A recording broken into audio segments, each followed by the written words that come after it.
দেখো আমার দিদি এখন হাই করছে। আমরা আজকে কোথায় যাচ্ছি সেজে খুঁজে। দেখো এত গরম পড়ছে, তাও আমরা এখন বেড়াতে যাচ্ছি।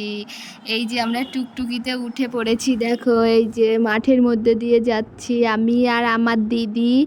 তো এই যে আমার দিদি ভীষণ হাওয়া হচ্ছে দিয়ে চলে এসেছি যেখানে এসেছি। তো আমি খাওয়া দাওয়া করে এই যে এখন চিকেন রান্না করছি আর ওই পাশে ভাত বসিয়েছি। তো এই যে আলুটা ভেজে নিচ্ছি, তো এখন চিকেনটা রান্না করব। আর ওইদিকে গ্যাসটা জোর দেওয়া ছিল তাই আসতে দিলাম। এবার ভাতটা নেড়ে নেব। আজকে অনেক কিছু হবে, তো আমি ভাত আর চিকেন করছি আর আমার দিদি করবে আজকে। সেটা পরেই দেখতে পারবে কি করবে ওটা। এই যে ভাতটা নেড়ে নিচ্ছি আমি, দেখো। আর সত্যি কথা বলতে এত গরম পড়েছে, এত গরম পড়েছে, রান্না করতে কি মানে আমি সিদ্ধ হয়ে যাচ্ছি। দেখো গরমে আর ভালো লাগছে না, পুরো ঘেমে গেছি। তার উপরে চুলগুলো এত জ্বালাতন করছিল, দেখো যতবার খোপা করছি ততবার খুলে যাচ্ছে। তার উপরে গ্যাসের কাছে এত গরম, কি বলবো তোমাদেরকে। তো দেখো এই যে কি বলতো, গ্যাসে তো একটু নাড়তে হয়, কারণ যদি ধরে যায়, ওই জন্য নাড়া দিচ্ছিলাম। এই যে গরমের মধ্যে ওইদিকে একটু হাওয়া খেতে গেলাম, মুখটা দিলাম। ওই যে গরম, ঘাম পড়ছে, ঘাম গা দিয়ে, কি বলবো। আবার নেড়ে নিলাম, কারণ হলো ওটা ধরে যাচ্ছিল।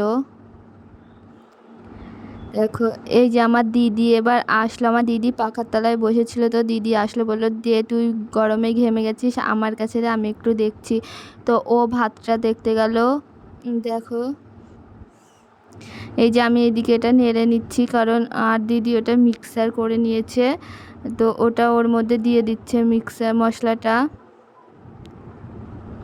এই যে আমি একটু ওর সাথে হেল্প করছি, কারণ আমি করছিলাম, তো দিদি আবার আসলো। এই যে এখন নাড়ছি। তো ওই যে আমার দিদি গরমের মধ্যে ঘেমে গেছে, ঘেমে গেছে পুরো, সত্যি কথা।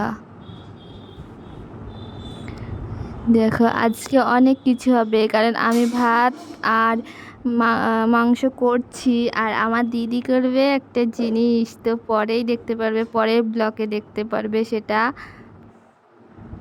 তো খুন্তিটা চাচ্ছে, তো আমি বললাম দাঁড়া দিচ্ছি, তার জন্য খুন্তিটা দিলাম।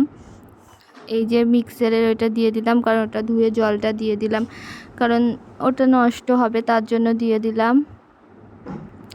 এই যে আমার দিদি আরেকটু নেড়ে দিচ্ছে, দেখো। আর এই দিকে আমার রান্না বান্না কমপ্লিট হয়ে গেছে। এই যে তোমরা কচ্ছপ কে কে রেখেছো, দেখো এই কচ্ছপটা কিনে এনেছে, তো মাংস খাবে বলে, তো এখন আর খাবে না, দেখো কচ্ছপটাকে। তো এই যে আমরা খাওয়া দাওয়া করে সব কিছু রেডি হয়ে গেছে, দেখো গাড়িতেও উঠে পড়েছি, কারণ আমরা বাড়ি আসছি এখন। তার জন্য এটা আমার দিদি, দিদি হাই করছে। এই যে এইটা আমাদের ফুলিয়ার রোড, দেখো। আর ভিডিওটা ভালো লাগলে প্লিজ কমেন্ট